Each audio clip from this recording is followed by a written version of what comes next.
छत्रपती संभाजीनगर जिल्ह्यातील मध्य विधानसभेचे आमदार श्री प्रदीपजी जयस्वाल यांच्या हस्ते मिसारवाडी येथील आरतीनगर, सहयोगनगर तसेच बोधी हायस्कूल जवळ मिसारवाडी येथील रस्त्याचे कामाचे भूमिपूजन करून मूलभूत सुविधांची पायाभरणी करण्यात आली।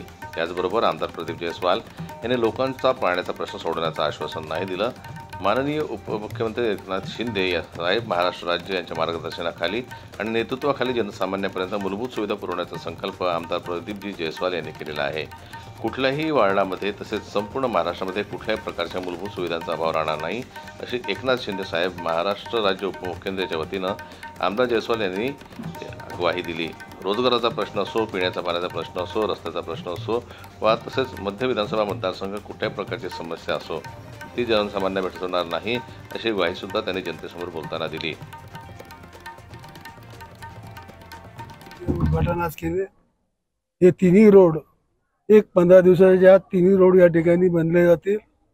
क्वालिटीमध्ये रोड असतात, तुम्ही सर्वांनी पाहिलेलं मला सांगायची गरज नाही।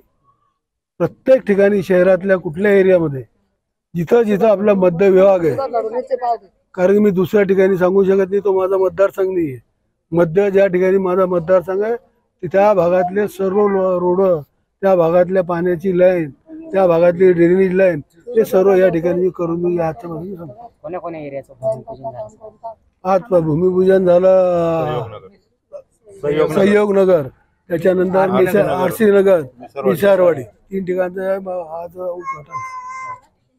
जयस्वाल साहेब यांच्या निधीतून गेल्या 2.5 वर्षापासून आमच्या मिसारवाडी ते पासून जटवाडा रोड पर्यंत तिथं मोठ्या प्रमाणात काम चालू आहे व आज सुद्धा साहेबांच्या निधीतून जवळपास 1,20,00,000 रुपयाचे कामाचे भूमिपूजन आदरणीय आमदार जयस्वाल साहेबांच्या हस्ते झाले।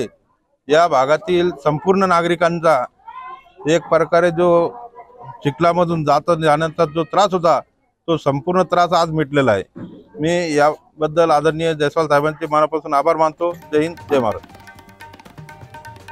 छत्रपती संभाजीनगर येथील जनसामान्य लोकांना 24 तास पाणी मिळावे या प्रकारचं काम जलद गतीने, त्याचप्रमाणे पाईपलाईन टाकण्याचं काम सुरू आहे। लवकरच ही योजना अंमलात आणण्याचा कसोटीने प्रयत्न सुरू असून घरकुलाच्या बाबतीत सुद्धा कोणीही वंचित राहणार नाही असे आदेश काढण्याचे सुद्धा त्यांनी ठरवलेलं आहे। जनमत न्यूज करता छत्रपती संभाजीनगरहून दिलीप वरगट यांची रिपोर्ट।